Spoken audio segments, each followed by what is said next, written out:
I want you to just take a second and look around the room you're in right now. Like literally just look at the physical objects taking up space around you. Yeah, your laptop, the chair you're sitting on, maybe your shoes by the door. Exactly. And statistically speaking, almost every single thing you see passed through a global port. I mean, these maritime hubs handle what, like 80% of global trade? Roughly 80%, yeah. It's massive. Right. And we just sort of implicitly trust that the ships will dock, the cranes are going to move, and the stuff we buy will just flow. But behind all that concrete and steel, the whole system relies on this completely invisible, highly fragile digital backbone. And if that backbone vanishes, the physical movement of the modern world it basically starts. It just stops, which frankly forces us to completely reevaluate our mental model of the supply chain. Because I think we still visualize trade as this purely mechanical thing, Yeah. ships, trucks, guys in hard hats moving boxes. Right, very industrial revolution. But the current reality is that maritime logistics is entirely tethered to these data pipelines. Pipelines that are, by the way, constantly under siege. Constantly. And that's the baseline for today's deep dive. We're synthesizing a really comprehensive World Bank report on port cybersecurity alongside this strategic framework on smart port resilience. Two very heavy, very detailed documents. Yeah, tons of data. But our mission today is to figure out how the world's ports, these critical nodes of the global economy, are trying to shift from a posture of just reactive risk management to, like, holistic resilience. Because they're facing this totally unprecedented dual threat landscape. It's digital infiltration on one side and physical climate vulnerability on the other. It's wild. Okay, let's unpack this. To really understand the scope of the vulnerability, we have to look at the architecture of what the industry calls Port 4.0.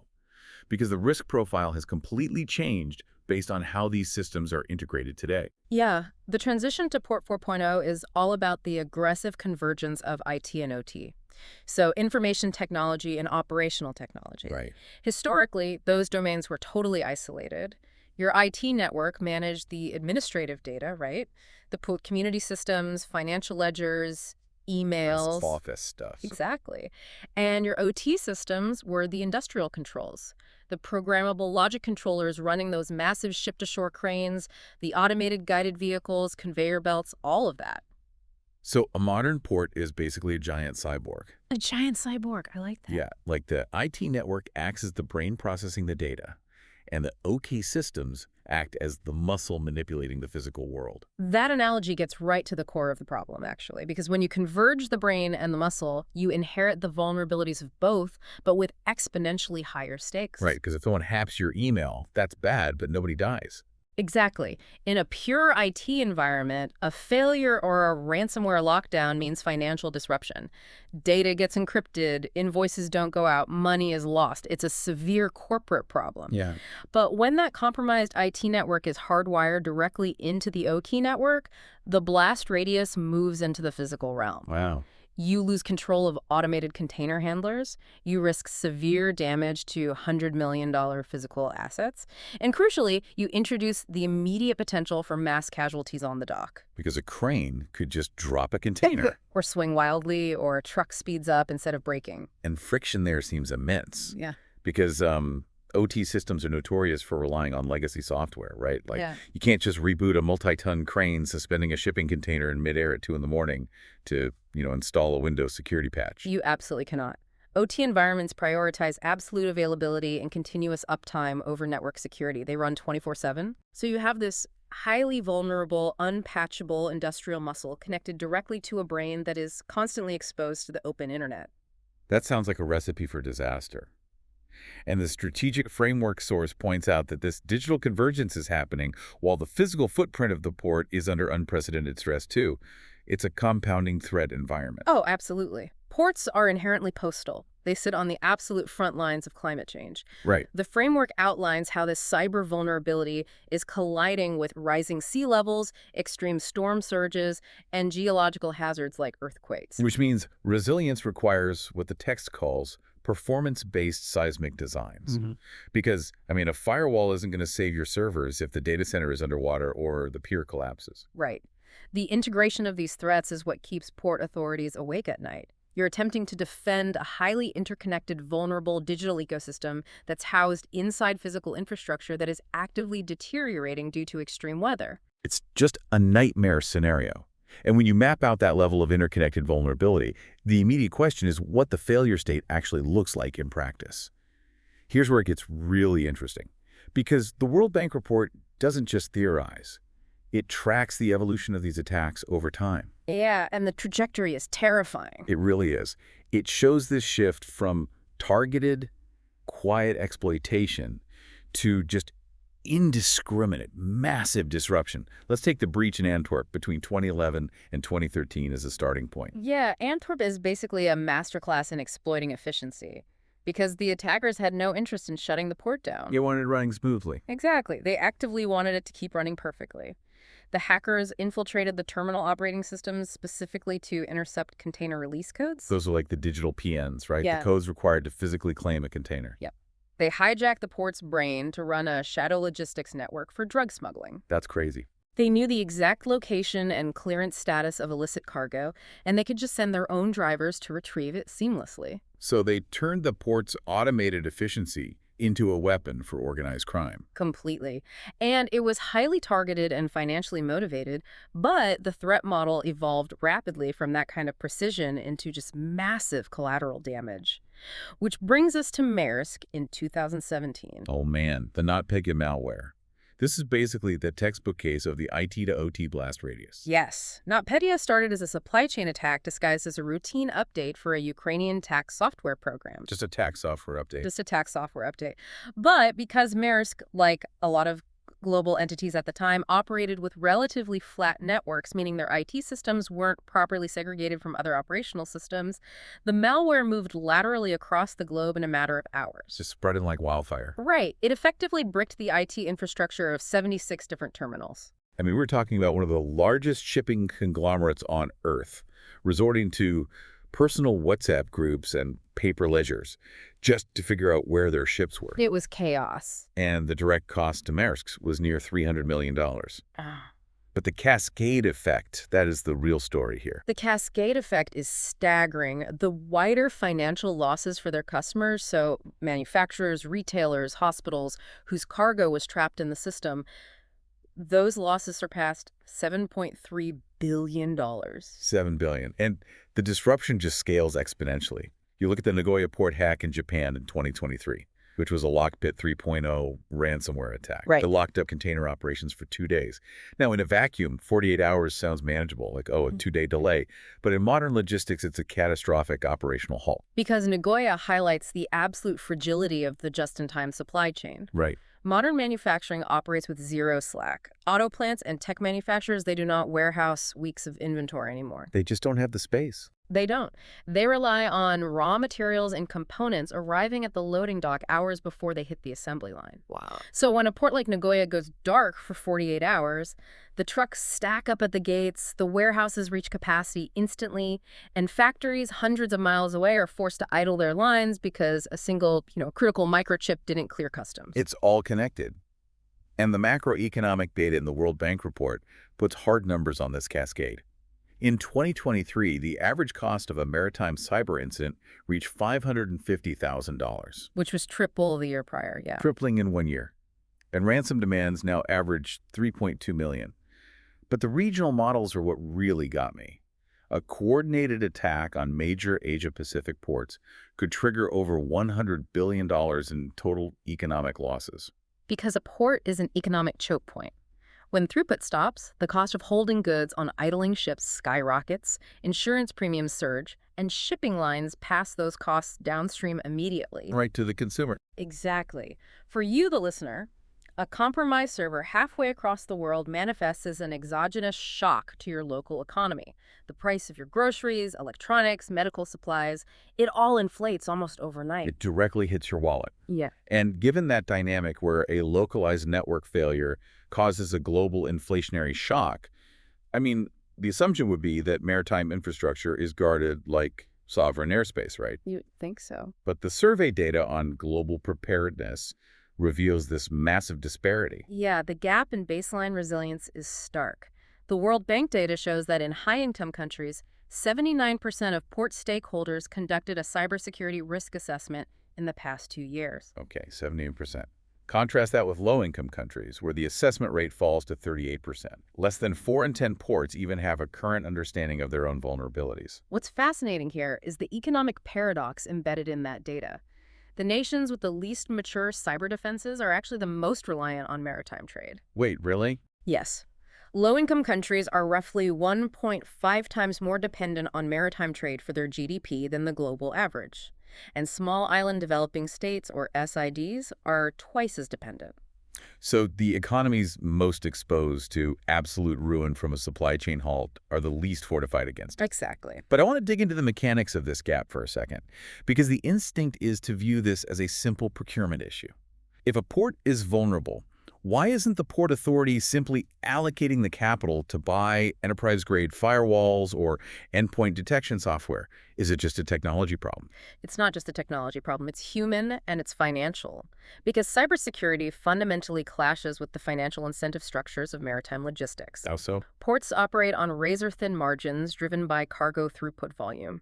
When you try to secure a budget for digital defense, you run into the ROSI problem, return on security investment. Okay, so how does that play out in, say, a boardroom? Well, think about it. If a terminal operator spends $10 million on new automated cranes, the actuaries can model exactly how many additional TEUs, those 20-foot equivalent units, those cranes will move per hour.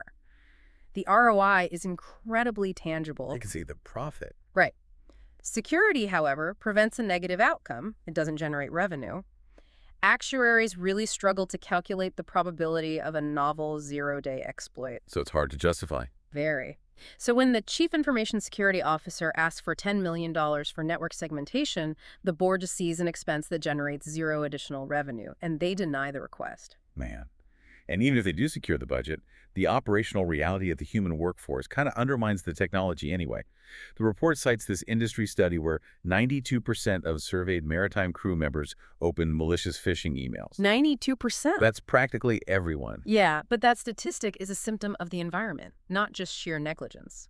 Maritime crews and port administrators operate in a state of chronic fatigue. They are processing thousands of emails daily from this massive web of third-party vendors, customs officials, freight forwarders, shipping agents, all across different time zones and languages. Right. Their entire job relies on opening external attachments, manifests, clearance documents, bill of lading forms. Exactly.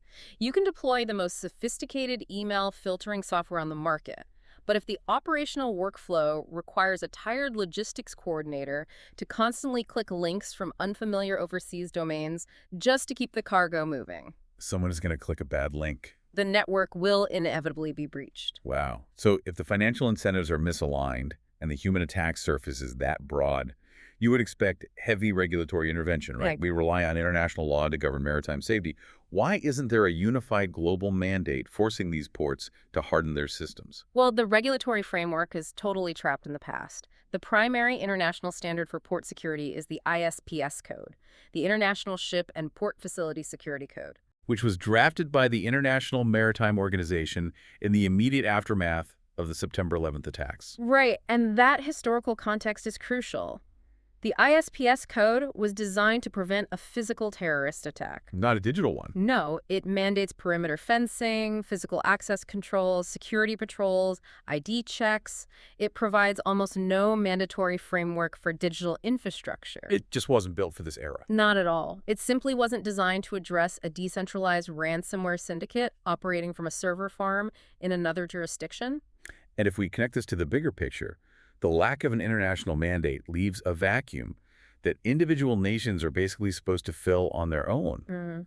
But the International Telecommunication Union data shows that out of 194 countries, only 104 have cyber legislation applicable to critical infrastructure. So you have nearly half the globe operating without a legal baseline for protecting the infrastructure that literally feeds them. That is deeply unsettling. And it gets worse. Even in nations with mature legal frameworks, the governance model of the port itself creates a liability nightmare. Right, the difference between a public service port and a landlord port. Exactly. In a traditional public service port, the state or a central port authority owns everything. They own the land, they own the cranes, they employ the dock workers, and they manage the IT network. So the risk is centralized. Yes. If a breach occurs, the chain of command for incident response is clear. But the global standard has shifted away from that, hasn't it? Yeah. Most major hubs operate as landlord ports now. They do. In a landlord port, the public authority owns the real estate, but they lease the individual terminals to private multinational operators. Okay. And those operators hire third-party vendors to manage their software, and they lease equipment from other private firms. The port becomes this highly fragmented digital ecosystem occupying a shared physical space. So when a piece of malware jumps from one terminal operator's billing software into the shared operational network, who is responsible? That is the paralyzing flaw of the landlord model. The immediate response isn't isolation and containment. It's pointing fingers. It's a frantic review of service-level agreements and vendor contracts. No entity wants to take the system offline because whoever orders the shutdown owns the liability for the delayed cargo. Oh, wow. So they just wait. By the time the lawyers figure out who is legally obligated to respond, the ransomware has already encrypted the entire port. That paints a really grim picture of the current state of play. We have fragmented governance, misaligned budgets, and these highly integrated cyborg ports facing really sophisticated threats. It's a perfect storm. But the World Bank and the strategic framework don't just outline the impending disaster. They also detail how the most advanced ports are pivoting to a model of continuous resilience. The era of reactive triage, waiting for the breach and then cleaning up the mess that's dead. It has to be over. A resilient port assumes the breach has already happened. The foundational step in modernizing these systems is network segmentation, often following what's called the ISAIEC 62443 standard. This goes back to our earlier analogy, right? You have to build bulkheads between the brain and the muscle. Exactly. It requires hard architectural barriers between the IT and OT environments. Okay. You design the network so that if an administrator in the HR department clicks a malicious link, the malware is physically and logically trapped in that specific subnetwork. It can't jump ship. Right. It cannot traverse the system to reach the SCADA networks controlling the automated cranes or the power grid.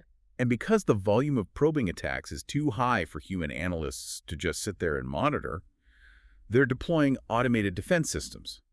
The sources highlight SIEM and SOAR technologies. Yeah, security information and event management paired with security orchestration, automation, and response. Quite the mouthful. It is, but these are not just buzzwords. They are mechanisms for survival. Right. A modern port generates millions of beta logs every single hour. Right. A SIEM system ingests all of that endpoint data and uses machine learning to establish a baseline of normal behavior. So if a credentialed user who normally logs in from Rotterdam suddenly attempts to access a terminal operating system from an IP address in North Korea at 3 a.m. Exactly. The SIEM flags the anomaly, and the SI executes a pre-programmed playbook to instantly revoke that user's access and quarantine the affected server. Instantly. It isolates the threat in milliseconds, long before a human security engineer has even received the alert on their phone. That's incredible. But the framework also acknowledges a hard truth, which is that eventually the digital defenses will fail, like the screens will go black. And that brings us to the operational reality of reversion drills. Okay, these are fascinating. Basically, a port has to prove it can survive without its digital brain. Right. A reversion drill forces the port to cut the digital tether and revert to analog operations. But it is incredibly difficult to execute in practice. You aren't just handing out clipboards and walkie-talkies. Because no one knows how to use them. You're dealing with a modern workforce that has often never operated the terminal without digital assistance. That makes total sense. You discover that the personnel don't actually know the manual override procedures for the automated guided vehicles. Or, I don't know, that the analog radio repeaters on the docks haven't been maintained in a decade. Exactly. The drill forces you to uncover those operational blind spots in a controlled environment rather than discovering them during a live ransomware extortion event when millions of dollars are on the line. And this methodology extends to the physical threats as well. The strategic framework demands a lifecycle approach to resilience, incorporating nature-based solutions, or NBS. Yeah, the lifecycle approach dictates that you cannot separate the digital health of the port from its physical environment. Right. Nature-based solutions integrate ecology directly into the engineering. Instead of pouring millions into these rigid concrete seawalls that will inevitably crack under seismic stress, ports are restoring surrounding wetlands, mangroves, and oyster reefs. To act as, like, a sponge. To act as dynamic, self-healing buffers that absorb the kinetic energy of storm surges. That is so cool. They're also deploying IoT, the Internet of Things, and unmanned aerial vehicles for preventative maintenance, right? Yes. So drones are flying around scanning the concrete pilings, and IoT sensors embedded in the infrastructure are detecting microfractures and stress anomalies in real time. You repair the structural weakness before the hurricane hits rather than trying to rebuild the pier after it collapses. Makes sense. And the industry measures the success of this holistic resilience through two distinct metrics. Right, the short-term and the long-term indicators. In the immediate aftermath of a shock, whether it's a cyber attack or a Category 5 storm, resilience is measured by the delta in cargo throughput. How far did the volume drop and how quickly did it return to baseline? But the true long-term metric is punctuality. Punctuality. Can the port maintain its scheduled commitments to the global supply chain despite the continuous friction of operating in a hostile environment? So what does this all mean?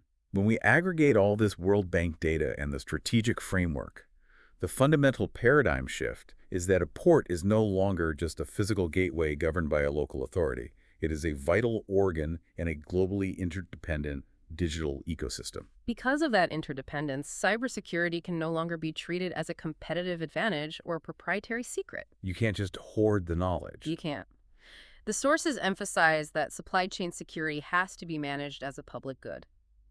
This requires the establishment of cyber resilience centers where port authorities, terminal operators, and national intelligence agencies actively share threat telemetry. It basically requires dismantling the entire culture of corporate secrecy. Like if a terminal in Rotterdam detects a novel malware signature, they need a no-blame environment where they can instantly share that data with a terminal in Singapore, inoculating the wider network before the malware spreads. Exactly. We have to transition from defending isolated perimeters to defending the collective ecosystem. As we wrap up, I want to touch on a final point raised in the source text regarding the trajectory of these threats, specifically the integration of AI by the attackers, because it radically alters the timeline we're dealing with. It does. The World Bank report raises the alarm on the deployment of agentic AI by threat actors. Agentic AI. These are autonomous AI systems that do not require human prompting to execute a complex attack chain. They are constantly scanning global infrastructure for unpatched vulnerabilities, automatically writing the exploit code, and deploying it. Without anyone pressing a button. Yes.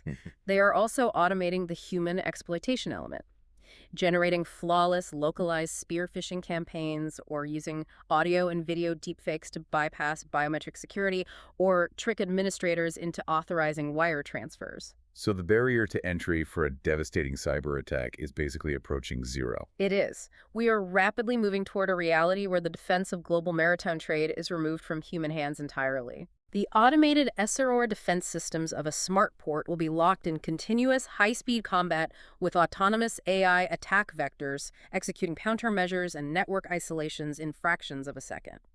It's just machines fighting machines. Yeah. It's a profound shift in how we manage critical infrastructure. We're building a global logistics network where algorithms are simultaneously attacking and defending the flow of the food, medicine, and energy that sustains the human population. And the ultimate question is whether our governance and resilience frameworks can adapt fast enough to maintain control of the system. It really is the defining challenge for the future of global trade. Well, thank you for joining this deep dive. The next time you look at the physical goods occupying your room, consider the invisible, automated wars being waged at the edge of the ocean just to ensure they arrive at your door. Keep exploring, and we'll see you next time.